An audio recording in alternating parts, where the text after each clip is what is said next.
అంటే బురాన్ అంటే మీరు ముస్లిమా? అవునండి, ముస్లిం అయితే నాకు ఆరోగ్యం బాగాలేకుండే. ఓకే. అయితే యేసుప్రభుని నమ్ముకున్నాక ఆరోగ్యం మంచిగా ఉంది. ఇక అట్లే ఉన్నాను అన్న. ఇక ముస్లిం ఆచారం నేను ఆచరించలేదు. ఫస్ట్ అంటే మీరు ఈ ఆరోగ్యం బాగుండక ముందు ముస్లిం ఆచారం పాటించే వల్ల? అవునన్న.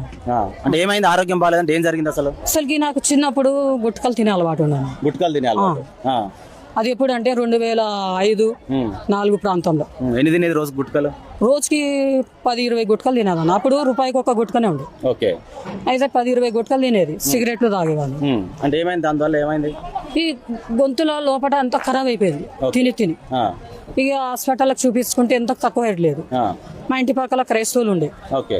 అయితే వాళ్ళు పరిచయం అయితే ఇక వాళ్ళ ద్వారా నేను చర్చికి వెళ్తే అక్కడ ప్రార్థన చేసుకుంటే, యేసుప్రభా నాకు గొంతు బాగా చేయి, మళ్ళీ ఒకసారి నేను గుట్కలు తినను, సిగరెట్లు తాగాను, ఈ చెడు అలవాట్లు ఏది పెట్టుకొని యేసుప్రభా నాకు బ్రతికిస్తే నీ కోసం బ్రతుకుతాను ప్రభా అని తీర్మానం చేసుకున్నాక అప్పటి నుంచి నాకు దేవుడు బాగా చేసిండు.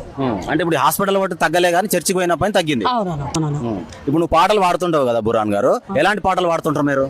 నేను ఎక్కువ క్రిస్టియన్ సాంగ్స్ వాడుతుంటాను. క్రిస్టియన్ సాంగ్స్ అంటే ఈ మన తెలుగు ఫోక్ సాంగ్స్ కానీ సినిమా పాటలు కానీ అవి వాడవా? పాడాను. ఓకే, ఒక పాట ఒకసారి పాడండి మా కోసం. జ్యోతిమయుడా నా ప్రాణ ప్రియుడా, స్తుతి మహిమలు నీకే, స్తుతి మహిమలు నీకే.